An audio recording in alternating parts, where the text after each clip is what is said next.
So hello YouTube, as you can see this is not a hospital bed. There's a very good reason for that. I had my baby. So I'm going to show you guys a quick haul that we got for him and then kind of just give a small short birth story of how everything went. I'm not going to put my face in this.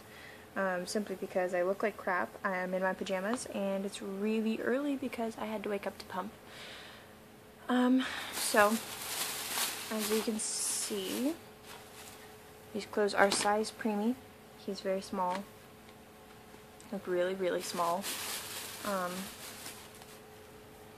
So we had to go get him some more clothing because the newborn stuff we have is not going to fit him for a very long time.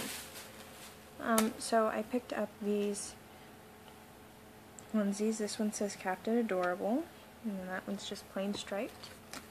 And this one is printed, so I have to wash those before we take them down and put his name on it. Otherwise, Nikki Laundry will accidentally mix up his clothing with theirs, because they do have some in the event that your baby has a blowout and you're out of clothes, or you left to do laundry for your baby and something happened to the last outfit that they have. So it's this little preemie size jumpsuit and a hat and his bib, which is good because he does spit up sometimes. He doesn't do it very much though. He's a very well behaved, or well, I guess that doesn't make your baby not well behaved, but he's got a pretty good, I guess, iron stomach, I don't know. And then this little monkey outfit, it's got a shirt and a long sleeve onesie and pants with a monkey on the butt. So I'm going to put those over there, and then I guess you guys can just stare at my bed sheet. So Tuesday, July 29th at 3 a.m. Or well, I guess 2 days prior to this time I'd been in a lot of pain. I had been doing a lot of walking and a lot of squatting and stretching, trying to relieve the pain and pressure of all of the extra fluid.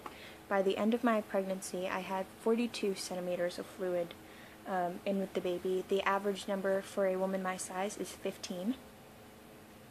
So you guys can imagine how large I was. I'll put a picture in here. So you guys, as you can see, I was very large. That photo was 2 days before I had the baby. And then the one with Will standing with me is also 2 days before I had the baby. So I'd been trying really hard just to get comfortable, and it just wasn't happening. I was having contractions on and off, but I was always contracting due to preterm labor problems, shortened cervix, and the extra fluid. So they didn't really think anything of it, and they did their best to manage my pain and just kind of keep me comfortable until they could induce me, which they were hoping I would make it to 35 weeks.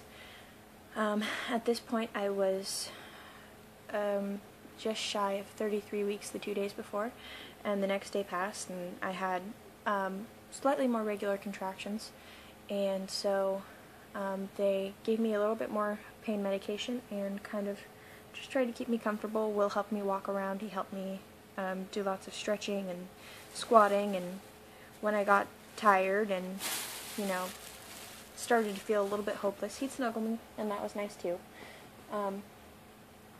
Then the morning of July 29th, in the very early hours, Will was sleeping and I was in so much pain that I had to get out of bed and walk around and squat, and when that didn't work, after around 2 hours of continuous walking, squatting, and stretching, I decided to take a shower.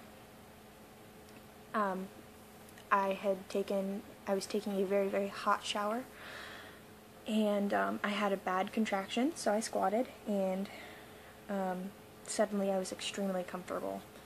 Out of nowhere, my feet started to feel very sticky, and my water was just gushing out of me, which is what happens for women who have so much water. So I laid down on the floor of the shower for my son's safety because of the risk of umbilical cord prolapse, which, for those of you guys who don't know, is his umbilical cord slipping down my birth canal without him. It can cause strangulation, lack of oxygen, and even death if lasted for too long. And I had to pull the help button. 8 nurses rushed into my room and tried to get the leaking under control before they moved me by putting towels between my legs and helping me stand just so that I did not slip on my own water, which is also very dangerous for obvious reasons. Falling is not good while pregnant, falling while not pregnant is not good. But so they kind of made like a makeshift pad with very thick towels simply because a menstrual pad was not going to do anything. They woke William up and he was panicking. One of the nurses told him I had fallen, which was not true. So for 30 minutes while they were trying to set me up and give me pain medication, he was very, very angry with me.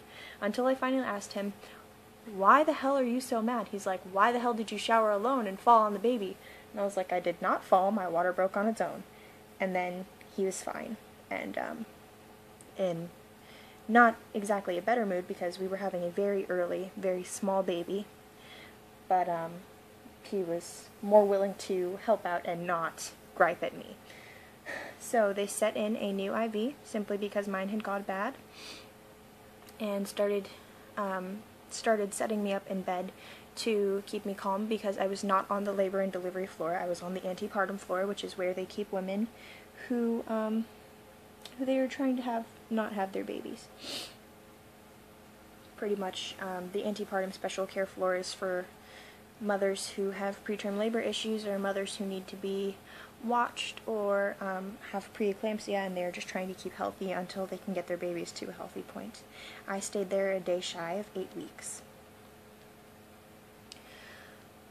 So they called the doctor, who was, I think, 3 floors down with another patient, and then she made it to my room about 15 to 20 minutes later. I was in a lot of pain, and I was a full 4 to 5 centimeters.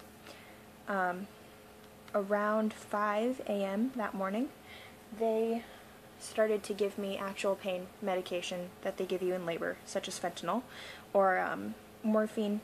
They gave me fentanyl, not morphine, simply because morphine makes me break out in a rash.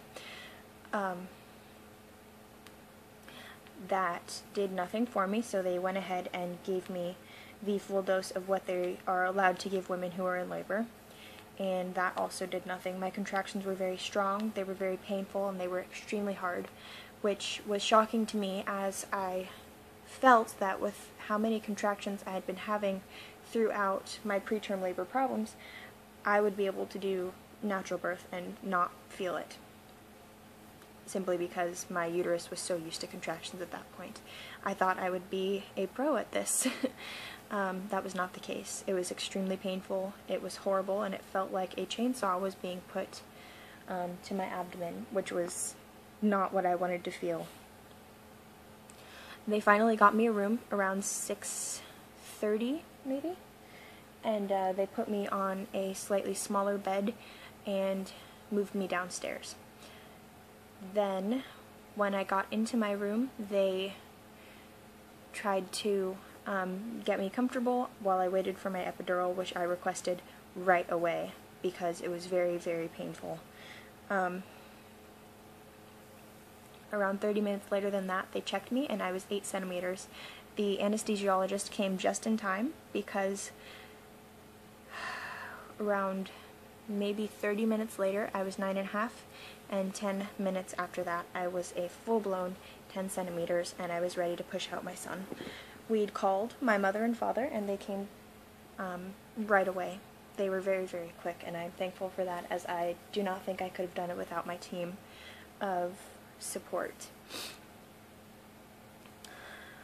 After that, we had William holding one of my legs, my mother holding the other, and my father holding my head up and helping me breathe through the pain. I had them turn down my epidural so that I could feel my contractions and so that I would know when my son was crowning, and they ended up turning it down too low. It was extremely painful, and it felt sort of like I was pushing a couch out of my lady parts. This is not an exaggeration. Having a baby is extremely painful. After around 45 minutes of pushing, in 5 sets of 3 pushes, counting to 10, my son's head was crowning, and they let me reach down to touch his beautiful head of very, very dark black hair. And that was when it just started to get very, very real. The pain started to get more intense, the pressure was more intense because his head was almost completely out, and I started to freak out and try to push his head back in and get away from the midwife and freak out, and at that point my father, mother, and William held me down and continued to convince me to finish pushing out my son. At 9:23, Gavin Luca was born, with the cord wrapped very tightly around his neck. He was extremely blue, he was very, very limp, and he was not breathing, and at that point I thought I had maybe lost my baby. Thankfully, about after maybe 5 minutes of them working and rubbing him and giving him oxygen, we heard little cries, and they started to fingerprint and footprint, and his father took many pictures. They brought him over for about 4 to 5 minutes, maybe less. I'm not sure. I was extremely high, and he was extremely sick. And they let me kiss him. I didn't get to spend very much time with him, but he was still very bluish red. He was a purple color, and they had to get him back under oxygen, so they took him very quickly. Thankfully, he did not need intubation. He only needed the CPAP machine, and we wanted to wait to kind of give you guys this information and update you until things were a little less hairy with his health. He's now 9 days old. He is on almost completely normal oxygen and is slowly learning to nurse, and he's doing very well. Oh my god, he is 10 days old today. My baby. I suffered 3 tears, which needed stitches, and so those are not very fun, but our son, for the most part, despite a few issues, is very healthy, and hopefully we will get to take him home soon. At the end of this, I will put maybe a few photos or a small video of him, whichever I have time to do with my computer, but thank you for looking at my haul, and there's my birth story and an update on us and where we've been, and I guess we'll see you guys later when we're able to post more. Bye!